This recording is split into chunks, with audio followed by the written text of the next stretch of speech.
ઘડિયાળમાં જે મોગલમાં આજે હું તમને છે ને મારી દિનચર્યા રજૂ કરીશ મારા બ્લોગમાં.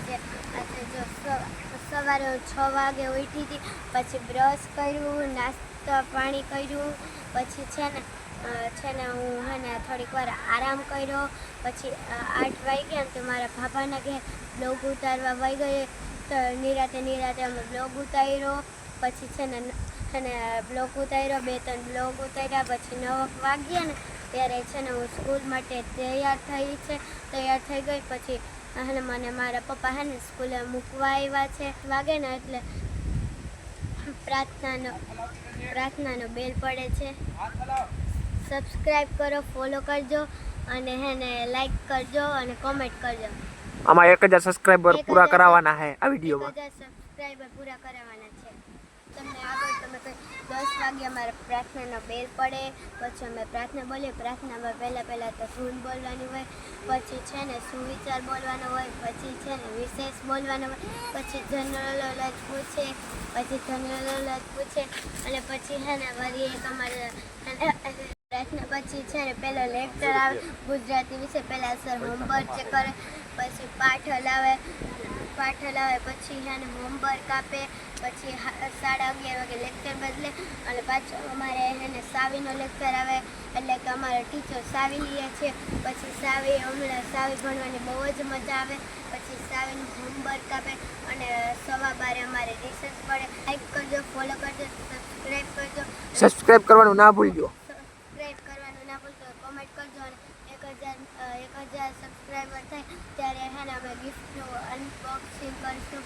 અને પછી 1 વાગે ને એટલે સીધા ક્લાસમાં જઈને અને ટીચર આવે તે સંસ્કૃતનો લેક્ચર આવે ત્યારે સંસ્કૃત ભણવાની બહુ જ ભાષા અમને મજા આવે છે.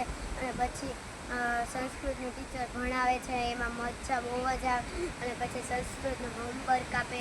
આ 2 થાય ને એટલે ગણિતનો લેક્ચર આવે, તો 1:45 થી 2:30 સુધીનો ગણિતનો લેક્ચર. પહેલાં સર અમને ગણિતના દાખલા કરાવે, એવું બધું સ્વાધ્યાય પોથી પુરાવે, એવું બધું અમને સર ઘણું બધું એમાં કરાવે છે. પછી 2:30 વાગે ને એટલે બેલ લાઈક કરજો, સબસ્ક્રાઈબ. રિસેસનું કીધું તો 2:30 વાગે અમારે રિસેસ પડે ત્યારે અમે પેટીમાં નાસ્તો લઈ જાય. પછી નાસ્તો કરીએ તે પછી અમે રમીએ છીએ. ઘણી બધી રમતો રમીએ, ખોખો, દાખલા તરીકે ખોખો, પછી પકડા પકડી, સંતા પકડી, એવી બધી રમતો રમીએ છીએ. અને પછી 3 વાગે ને એટલે અમે બેલ પાછળ ટંકો પડે ને એટલે અમે ક્લાસમાં વચ્ચે છીએ. ત્યારે વિજ્ઞાનનો લેક્ચર આવે ને તે વિજ્ઞાનના પાઠ્યપુસ્તક કાઢવાનું. પાઠ્યપુસ્તક સ્વાધ્યાય પોથી નવનીતું ને એવું બધું સર કઢાવે. પછી સર બોર્ડમાં સ્વાધ્યાય પોથીને એવું પુરાવે છે. અને પછી હોમવર્ક આપે, એમાં મજા આવે વિજ્ઞાન ભણવાનું. અને પછી છે ને ત્રીજો લેક્ચર અમારે અંગ્રેજીનો આવે છે 4 વાગ્યે.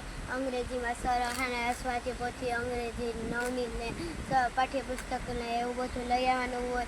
પછી અમને સર પુરાવે છે. અને પછી 5 વાગે પછી હોમવર્ક આપે અને 5 વાગે અને ત્યારે છે ને અમને બેલ પડે એટલે રજા પડે.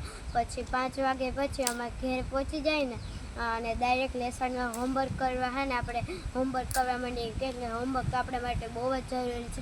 આપણે ભણશું ને તો જ આગળ વધ્યું, નકર જિંદગીમાં કોઈ જ આગળ નહીં વધે.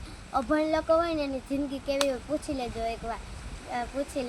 અને પછી લેસન કરીને કોક દીક વાંચાવીને તમારા મમ્મી પપ્પા કેવી જો કામ કરીને દિન રાત કૂટે છે ને ફ્રી ભરે છે. જો તમે રોગ જ ખાલી ભણવા જાવ ને વાતું ને રમવા જ જાઓ છો.